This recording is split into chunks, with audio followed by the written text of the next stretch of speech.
কথাগুলোর জন্য husband wife আমরা বিয়ের পর যখন কোয়ালিটি টাইম আমরা পাই নাই, আমার হাজবেন্ড বলতো যে আমি তো আছি আর বউ তো রাত তো আছেই, তোমার সাথে তো রাতে থাকবোই। এখন কি সে নাই, আমি এখন তো মিথ্যা বলতে পারবো না, সে এখন স্বর্গীয়। যা সত্যি সপ্তাহে তাই বলতেছি, লজ্জা নিয়ে কথা বলে তো এখন আর লাভ নেই। সে আমাকে বলতো সে আমাকে টাইম দিবে রাতে, তো রাতে যখন টাইম দিত, একদিন আমরা হাজবেন্ড ওয়াইফ ঘরের মধ্যে কি করতেছি না করতেছি, তাকে তো মাস্টার বেড দিয়ে দেওয়া হয়েছে, তার ঘরের মধ্যেই ব্যালকনি বাথরুম সব, তার তো আমাদের ঘরের সামনে আসার কোনো প্রশ্নই ওঠে না। অথচ আমাদের ঘরের লাইটটা জ্বালাইছি, সে তৎক্ষণাৎই দরজায় লাথি ধাক্কা মানে মানে কিল ঘুষি দরজা ভেঙে ফেলতেছে আমার শাশুড়ি বাইরে থেকে। তুই পলাশ দরজা খোল দরজা খোল দরজা খোল, তুই ওকে আমি 9টার দিকে ঘুম পাড়ায় দিয়ে গেছি, এই 12:30টার সময় তুই লাইট জ্বালানো কেন? অথচ আমরা হাজবেন্ড ওয়াইফ ঘরের মধ্যে কি অবস্থায় আছি সে সেটা দেখতেছে না, সে দরজা ভেঙে ফেলতেছে। পরে আমি ঘরের মধ্যেই ছিলাম, আমার হাজবেন্ড উঠে যেয়ে বললো যে মা আমি তো লাইট ধরাই নাই, সুস্মিতা ওয়াশরুমে গিয়েছিল, ও ওয়াশরুমে যাওয়ার সময় লাইটটা ধরাইছে। সে আবার কোয়েশ্চেন করতেছে যে ওয়াশরুমে গেলে তো ওয়াশরুমের লাইট ধরাবে, ঘরের লাইট কেন ধরাবে? কি অবস্থা!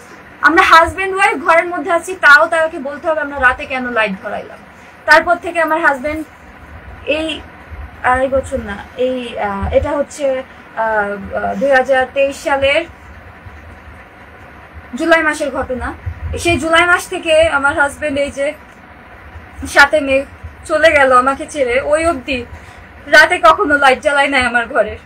এটা সমাধান না, এরকম লাইট বন্ধ করে রাখা এরকম বা কথা। সে একবারও তার মা ভক্তির জন্য, মায়ের উপরে ভক্তির জন্য তার মাকে একবারও বললো না যে মা আমরা তো এখন হাজবেন্ড ওয়াইফ, আমরা তো ঘরে থাকতেই পারি, আমাদের কাজ থাকতে পারে কত ধরনের, ও বই পড়তে পারে না, ও বই পড়লে অন্য ঘরে যে পড়বে, ওর পড়ালেখা যদি করতে হয় অন্য ঘরে দে, তুই অন্য ঘরে যাই শো। এখন সবাই যদি বলে যে আমার সাক্ষী কই বা এগুলো কে দেখছে, আপনারা তো ঘরে 3টা মানুষ ছিলেন, আমাদের বাসায় যে কাজের মহিলাগুলো ছিল তারা এখনো জীবিত আছে। আর আমার হাজবেন্ড মারা যাওয়ার আগে তার অফিসের কলিগকে বলে গেছে সব, তার অনেক কলিগকেই 2-3টা কলিগকে সে তার সমস্যার ব্যাপারে বলে গেছে, তারা জানে অলরেডি। দেখুন সময়ে বাংলা একটা প্রবাদ আছে, সময় 1 ফুট অসময় 10 ফুট। পলাশবাবু সময় যদি 1 ফুট করতে পারতেন, একটা কথা বলতে পারতেন, আজকে তাকে জীবন দিতে হতো না।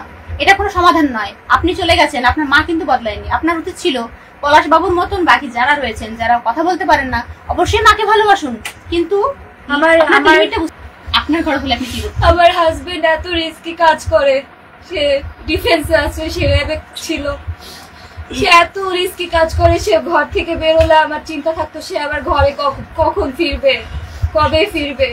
আমার হাজবেন্ডকে আমার শাশুড়ি মা আমাকে একটু বলেও যেতে দিত না, মানে বলতেও দিত না যে সুস্মিতা আমি যাচ্ছি, আমি যে বলবো তাকে সাবধানে যে, এটাও বলতে দিত না। মানে আমার শাশুড়ি মার কথা ছিল বউয়ের সাথে কোনো কথাই বলা যাবে, বউয়ের মতো।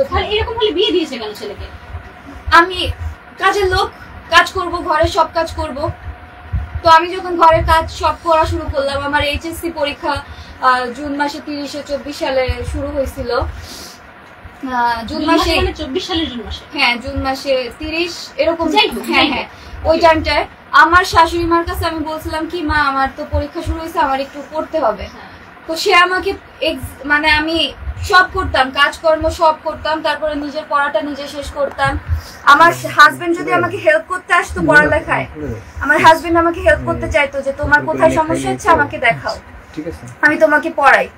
আমার হাজবেন্ডকে আমার শাশুড়ি মা পড়াইতে দিত। মানে জাস্ট ও, আমার মনে হয় না ও দিনের মধ্যে 10 মিনিট ওর হাজবেন্ডের সঙ্গে কথা বলবে বা নিজেদের মধ্যে 10 মিনিট না, একটা ডাকও দিতে পারতাম না, একটা গ্লাস জল সামনে ধরতে পারতাম না।